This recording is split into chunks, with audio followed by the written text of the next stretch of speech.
Bienvenue sur le monde des petits rêveurs, là où chaque conte t'ouvre une porte vers l'imaginaire. Installe-toi confortablement, l'histoire va commencer. Les gardiens de la forêt. Sous les arbres immenses, la lumière se faisait douce et verte. La forêt bruissait de secrets. Eliane, 9 ans, tenait la main de son petit frère Tilio, 7 ans. Tous deux adoraient explorer, mais ce jour-là, ils s'aventuraient vers un endroit interdit. Le sentier de mousse s'élargit. Une clairière immense apparut, baignée de lumière. Au centre se dressait un arbre gigantesque, à l'écorce argentée, dont les racines formaient un trône. Tilio chuchota, les yeux écarquillés. « C'est magnifique. » Eliane répondit à mi-voix. « On a trouvé la clairière interdite. » Mais soudain, le vent s'éleva. Les branches frémirent et une voix grave résonna. « Qui ose troubler le repos de Sylvian, le gardien endormi ?» Eliane sursauta. Tilio bouche bée souffla. « L'arbre vient de parler. » L'écorce s'anima. 2 yeux lumineux s'ouvrirent, bleus comme des pierres de lune. L'arbre Sylvian soupira. « Depuis des siècles, je veille sur cette forêt, mais elle souffre. Les rivières se tarissent, les oiseaux s'enfuient, les fleurs fanent. » Eliane demande, tremblante. « Mais nous ne sommes que des enfants. Comment pourrions-nous aider ?»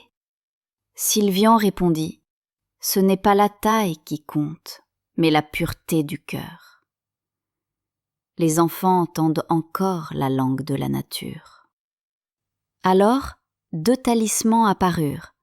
Une feuille d'or lumineuse pour Eliane, une goutte cristalline brillante pour Tilio. Un frisson parcourut la clairière. Soudain, 3 animaux surgirent. Argos, un loup argenté majestueux. Auria, une chouette des neiges aux ailes immaculées. Noisette, un écureuil roux à la queue flamboyante. Noisette s'exclama en riant. « Moi, c'est Noisette. Tu verras. Je suis le plus malin. » Le pacte des gardiens venait d'être scellé.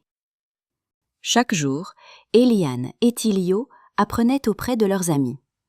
Argos leur enseignait le courage. Auria leur montrait comment observer les signes invisibles. Et Noisette transformait tout en jeu.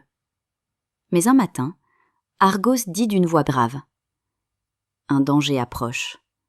La rivière noire s'étend. » La première épreuve les attendait. La rivière claire qu'ils connaissaient autrefois était devenue noire et menaçante. Tilio trembla. « On n'y arrivera jamais. » Eliane posa sa main sur son épaule. « Ensemble, Tilio, pas chacun de notre côté. » Alors, ils joignirent leurs talismans. Une lumière verte et bleue jaillit, purifiant l'eau. Les poissons reprirent vie, bondissant de joie. Guidés par Auria, les enfants gravirent une colline. Là, un esprit translucide flottait dans l'air. « Je suis Zéphyr, ancien gardien, devenu vent. » Il sourit doucement. « Protéger la nature, ce n'est pas seulement combattre, c'est écouter, respecter, partager. » Ces paroles résonnèrent dans leur cœur comme une promesse. Un soir, un nuage noir, plus sombre que la nuit, recouvrit la forêt.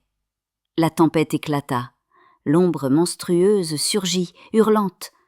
Eliane cria « On n'y arrivera pas seul !» Alors les animaux se joignirent à eux. Les oiseaux formèrent un cercle. Argos hurla. Auria vola dans la tempête et Noisette bondit avec courage. Les enfants unirent leurs talismans. Une aura lumineuse jaillit, repoussant l'ombre. Un cri lugubre résonna, puis la tempête s'éteignit. Le lendemain, la forêt renaissait. Fleurs écloses, rivière chantante, oiseaux dans le ciel. Sylvian dit avec tendresse : « Vous avez sauvé la forêt. Mais souvenez-vous, chaque jour elle a besoin de ses gardiens. » Éliane répondit avec conviction : « Nous serons toujours là. » Thilio ajouta, enthousiaste : « Et on apprendra aux autres à la protéger. » Alors, devant l'arbre millénaire et les animaux réunis, les enfants jurèrent leur serment. Ils étaient désormais les véritables gardiens de la forêt. La nature n'a pas besoin d'être possédée, mais protégée. Et chacun de nous, à son échelle, peut devenir gardien de la forêt. Bonne nuit, mes petits rêveurs. Vous venez d'écouter une création originale, Le Monde des Petits Rêveurs. Si tu as aimé voyager avec nous, pense à t'abonner à la chaîne, à liker, à activer la cloche pour ne rien manquer et à partager. Tu peux aussi nous laisser un petit commentaire. Et qui sait, peut-être que la prochaine aventure sera la tienne. À très vite pour une nouvelle histoire.